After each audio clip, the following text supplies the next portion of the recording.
Yes, my name's Kai, this is CaiLife, and welcome to a performance test video on the ASUS ROG Ally X running Indiana Jones and the Great Circle using the brand new AMD driver update with the Fluid Motion Frames 2 software.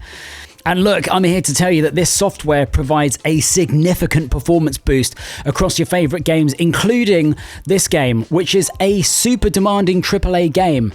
Now, just as a heads up then, we've got AFMF enabled. It doesn't show as AFMF2 in the command center's shortcut window, so that's worth knowing. We're also running this in turbo mode and plugged in, so that's 30 watts of power.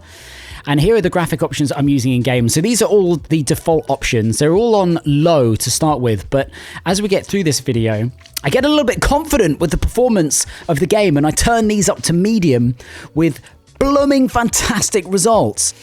And look, of course, make sure that you've got the vegetation animation quality set to high, because who doesn't want good quality animation in their vegetation? I certainly don't.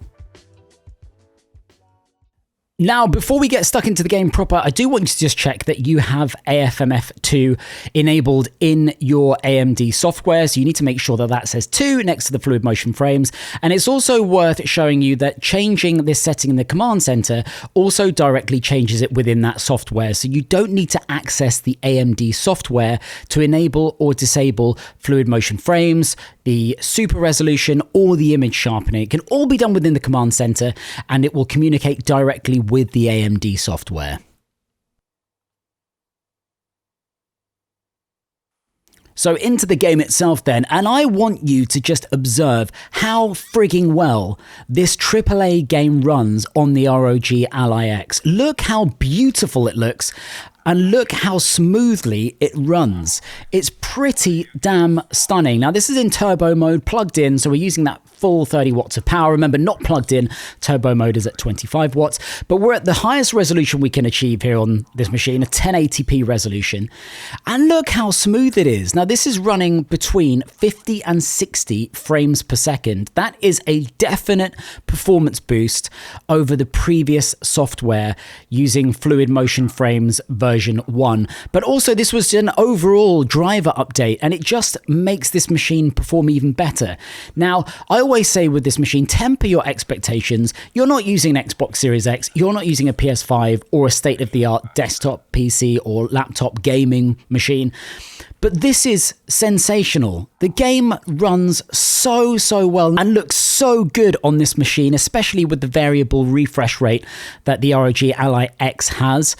I honestly, I've just been infinitely impressed at how well this game runs. And I was impressed enough before installing the AFMF2 driver update, but this has just taken it to a brand new level. Like I say, the smoothness at which it runs, even just going from room to room here as I hold this bloody Egyptian cat, having absolutely no idea where to put it. It doesn't matter. In the end, I'm just going to keep hold of it for quite a long time because, you know, who doesn't like to hold an Egyptian cat?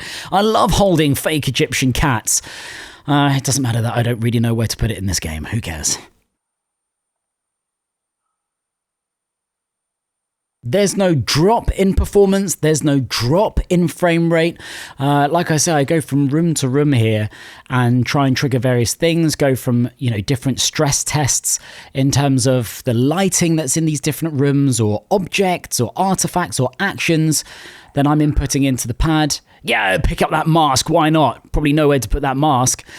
And there's no discernible change in quality, either graphics fidelity or frame rate. It's damn impressive. And like I say, this is at the highest resolution. This is using AFMF2, so the brand new software.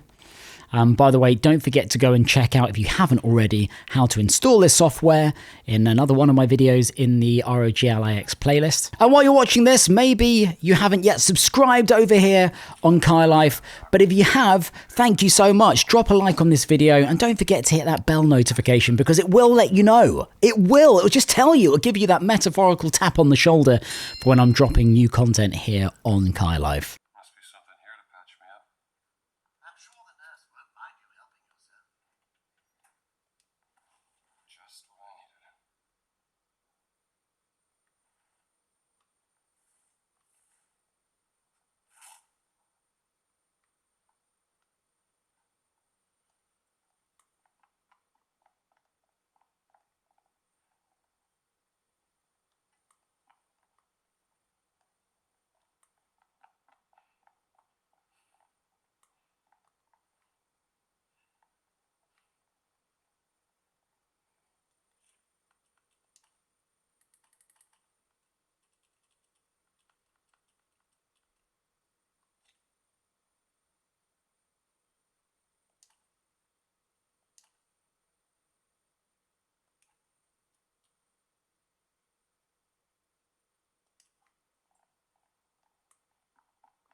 Okay, so next up is where I get brave then, and I decide to whack the in-game graphics options from low to medium, and to compensate, I'm going to drop the resolution to 900p, but I'm using the AMD Super Resolution, which acts as an upscaler whilst maintaining that frame rate, and the effect is amazing.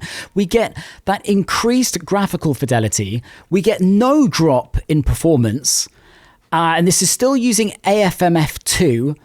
But so, like I say, super resolution is on. We've dropped from 1080p to 900p, and the in-game graphics options are now from low to medium. And look at how good this game runs. It's just, I find this phenomenal. Like I say, this was meant to be the game, or one of the games, that would really show some discrepancies and flaws in a handheld, even if it's a powerful one. So from here, I decided, well, why not whack this back up to 1080p? I turn off the super resolution because we're already at the highest resolution. And the frame rate is still in the high 40s, low 50s. Remember, this is with the in-game graphics set to medium. We're now at the highest resolution again, still running that AFMF2, so the Fluid Motion Frames 2.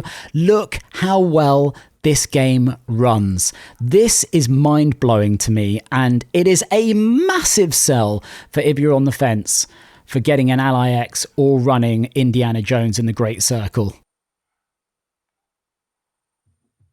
Well, I hope this has helped make your mind up either on purchasing or downloading Indiana Jones in the Great Circle, and this video has been useful to you. If it has, drop a like, hit that subscribe and that notification bell, and I will see you very soon on the next video. But until then, peace out, take care, and much love.